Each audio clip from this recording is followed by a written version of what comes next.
Hello, good morning, everyone. Thank you for joining us in the group exhibit of Hydrogen Fuel Cells and Batteries in the Public Forum at Hanover Messe 2014. Today I'll be speaking with Air Liquide, regarding national and international hydrogen mobility developments. I'll be speaking with leader of hydrogen energy activities, Andreas Fernandez Duran. Please welcome him to the stage. Thank you. Thank you, Anna. Hi.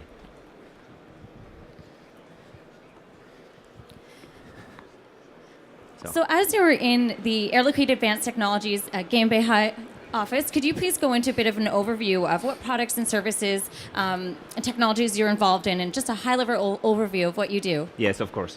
So I am leading the hydrogen energy developments in Germany. That's what is missing perhaps in the title for German environment. I'm sitting in the main office in Düsseldorf, working for what we call Air Liquide Advanced Technologies. Advanced Technologies is anything for Air Liquide that is between R&D and mainstream business. So these are mostly three technologies where we are taking care of. This is biogas, hydrogen energy, and the aerospace activities. I'm leading the hydrogen energy part of it. And this has been recently created in Düsseldorf, in Germany. We have been working up to then through the normal subsidiary in Germany, so Air Liquide Germany. And now we have an own company taking care of these new developments, let's say, kind of a new technology company. Okay, so there's obviously a lot of developments happening in Germany in terms of mobility then. So what sort of mobility initiatives are happening here currently? Yeah. I know I've read about the Clean Energy Partnership. Can you go into a bit of detail of what that entails locally, and how many stations are currently open right now? Yes, so what we are trying to do is to participate widely everywhere we can to try to increase credibility with the OEMs and the politics, to try to support all the developments worldwide. We think that Germany is quite important. It's kind of within leading the way a little bit with California and Japan, but it's very important that the countries surroundings also join this kind of run or this race. Otherwise, we think mostly in Europe, it will not be able to fly. So that's why we are having activities focusing in Germany. We have activities in the UK. We'll come to that in a minute. France, Denmark, so the Scandinavian, and then of course overseas in Japan and in the US. Perhaps starting with Germany, as you were asking, we are involved mostly in the Clean Energy Partnership already since 2011. The Clean Energy Partnership is running for some time already. And it's actually, I have to say, a one-of-a-kind collaboration. We are 18 companies collaborating in this demonstration program. It's as I said, one-of-a-kind. We think we are from the car industry to the gas companies, oil companies, utilities. Everybody is really joining.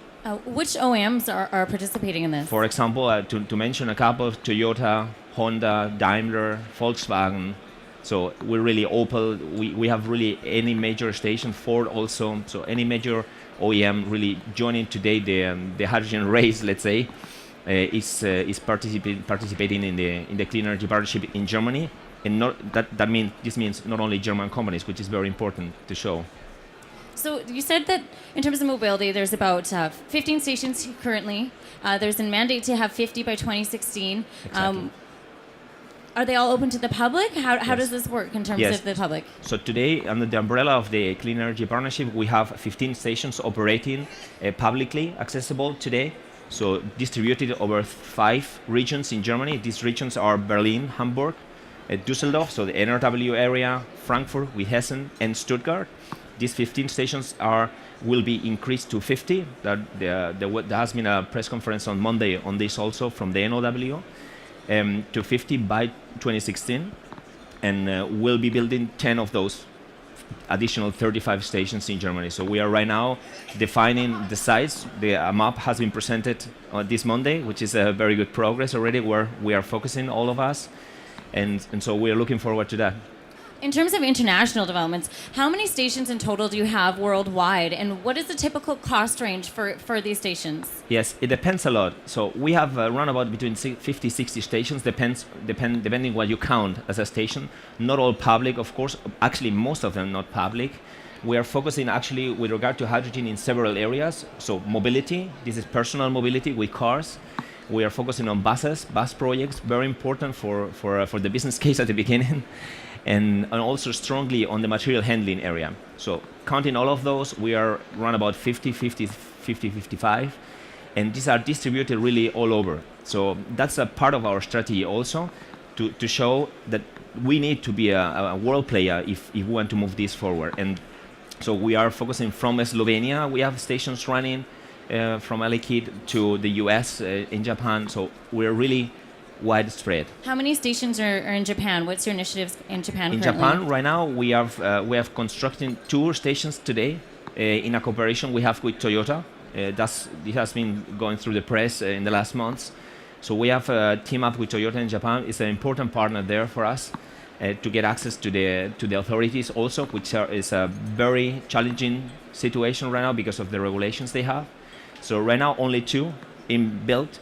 We expect that if the regulations are relaxed, and this is where we are all working towards, will be many more. So. In terms of the California initiative, I know that there's a big push for a bunch of stations being built right now. Yeah. I know I've read some news that you guys are involved in that. How many stations is Air Liquide actually involved in building in California? So we have built a couple of stations in the past for customers. For example, for GM, for Shell, we have built and delivered stations in the US in both coasts, so in the east and the west coast. Right now, we are participating in the actual call that has been started for California. There's a quite big program starting on. And we are joining this call, and let's see if we are awarded to build some of those planned today. Yeah. In terms of, I guess, the more on the European side, I've been reading a lot about H2 Mobility France, and there's a big push on this project. Can you go into a little bit of detail of what France is doing right now in terms of hydrogen and infrastructure? Yes, obviously France. We are a French corporation, as you may know, and France is very important to us. Of course, it's our home country, and the developments haven't been really as strong as we would have liked. We are trying to take up the example of Germany and going back to our headquarters and try to push a little bit. That's why H2 Mobility France was also started. So things are improving. The government is really a little more supportive than it was in the past. In France, we're missing, of course, 2 factors that we have, for example, in a country like Germany. We have not really the push of the auto industry. So they are focusing on battery electromobility and not on a full coverage electromobility like fuel cells or hybrid vehicles. And without this lobby and the utility companies lobby that we have in France, it makes it quite complicated to start. But things are moving on. So an initiative has been started and has a little bit a different focus in the meantime. It's not like in Germany where we will build a joint venture. Well, several partners together will invest in this joint venture and will build stations under this joint venture.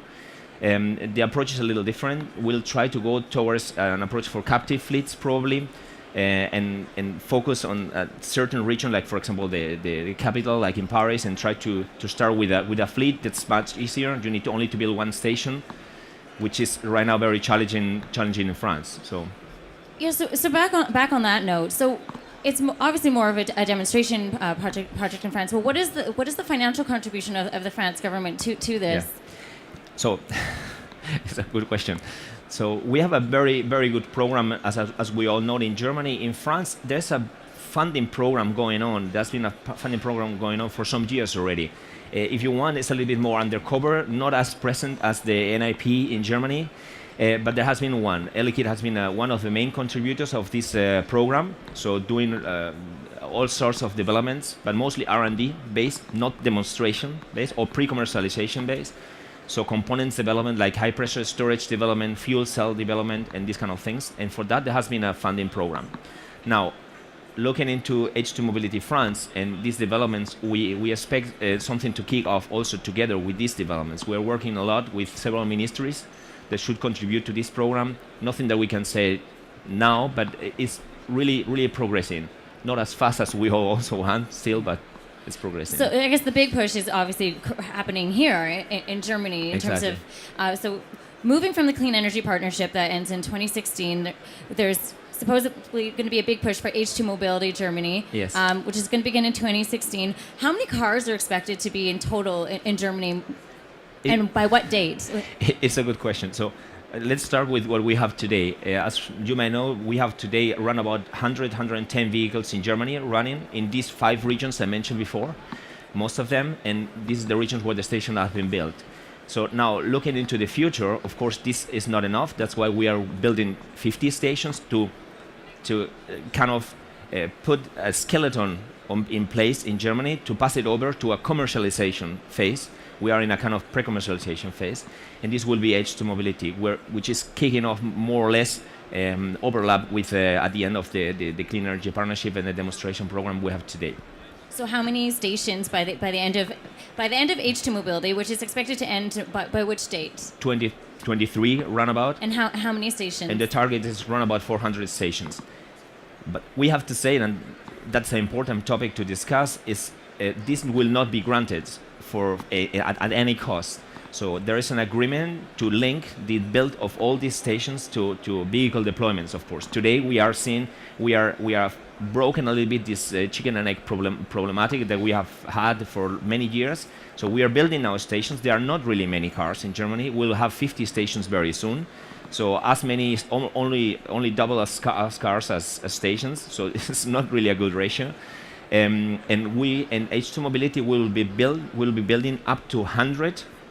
In any case, from 100 upwards, it will be linked to the vehicle deployments. And this is it's not a big secret, but the vehicle deployments have been promised a couple of times, and so we are really thinking that this will come now. But what we don't want is to build 400 stations, a lot of investment, if we are not sure that the vehicles are not coming. So we are preparing the grounds. We will have 100 stations very soon. So to support this commercialization phase from 2017-18, and then up onwards, we'll see if we can go hand in hand with the vehicle deployments. So in terms of the mobility stations, the refueling stations, the infrastructure to be developed in order to bring the vehicles to Germany, what other incentives do you think are needed in place to ensure that those vehicles are actually deployed in time for you to continue on with the hydrogen mobilities? Yes. It's a very controversial discussion about the incentives that we need. So we think definitely we need incentives for the technology development. We have that in Germany. We have a very good program for that. It's a remarkable commitment of the German government. Also for the demonstration phase, building stations and trying to demonstrate small fleets. When it comes to major deployments, that's what we need. Or there's a very controversial discussion with the German government about the incentives that the end customer requires to buy one of these cars. And right now we are seeing, unfortunately, a development that we hope it will not come. But there are other countries really providing incentives already for battery electric vehicles, and fuel cell vehicles will be the same. And so we are seeing a tendency where some manufacturers are kind of deciding, well, if Denmark or Sweden or the Netherlands are going to provide incentives for the end customer, it means the end customers will be easy to find for us. So perhaps we need to start deploying there. And at the end, we have a huge effort in Germany to build an infrastructure, which we think it will come very soon. But we see that ambition a little bit endangered, if you want. So I don't want to go too deep into this controversial discussion, but we have to acknowledge that incentives for the end user are important. So the German government up to now has declined that categorically. So we'll see. So there's a lot of plans in place for additional fueling stations, up to 400, but we need the cars to come to Germany so that this can continue. Exactly. Okay. Is there any questions from the audience for Andres regarding Air Liquide and the mobility, either in Germany or on an international scale? Okay, well, I have another question. Yeah. In addition to everything we've talked about today, are there any other additional markets you're looking at in terms of mobility and fueling stations that you want to discuss? Yes. For example, going back to what I said at the beginning, building credibility all over Europe. We are a European company operating worldwide, but Europe is very important to us. And so taking on the German initiatives, we have discussed France, which we hope will be able to support a little bit in the future. And we have several other activities going on like in the UK, for example, very important for us. The UK government has put together a plan to support deployments of vehicles and stations, so an infrastructure, and it's much easier because it's a limited country, it's a limited surface of a country, and it's much easier to build an infrastructure there. So this is supported by the Ministry of Transportation there. which is very important because otherwise, as we see in the German example, if you don't have it, or you see in the French example, if you don't have it, it's quite difficult to progress. So we are targeting the UK, and we are targeting also, of course, Denmark, where some developments are really taking a lot of speed in the last months. There will be some activities from us to be seen in the near future there. Great. Yeah. Again, any questions from the audience? Okay. I'm very new to this field, but for one fueling station, how many cars a day could that fueling station service? So What a should be fueling the station. ratio? So for example, today the fueling station we have in Düsseldorf, it could serve up to 50 cars a day, so 50 fuelings a day, 200 kilos a day. That's a normal size today. Still, to give you an impression, most of those stations refill that amount in a month, if this is only for cars. So that's why, even though looking at the future is not enough to have 200 kilos a day, because this is only 50 refuelings, in today's environment, that's more than enough. So we'll need to go step by step, increasing the type of technology that we implement in these kind of stations to be able to support larger fleets. There are technologies supporting that, but today, of course, the cost is already quite high. We didn't talk too much about this. It's quite high, so we're trying to kind of find the middle way between the investment and the service we provide for the future. So that's why that's the middle point we find. Any other questions from the audience? Okay, well, we're coming to about the end of our time here, Yes. so I want to thank you Yes. for coming up to the stage. Thank you. If you do want to speak further with Air Liquide, please go visit their booth at D59. There are a few people in the booth that'd be happy to answer any questions in more detail that we can't cover on stage here today. So again, the booth is D59. Thank you. Thank you.